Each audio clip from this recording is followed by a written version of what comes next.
After a while he felt thirsty. He asked his companion to go and bring water.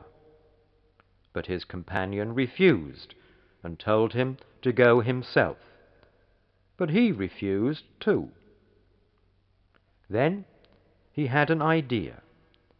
He suggested that they make a hole in the bottom of the boat to get water. Both of them agreed and started to make a hole.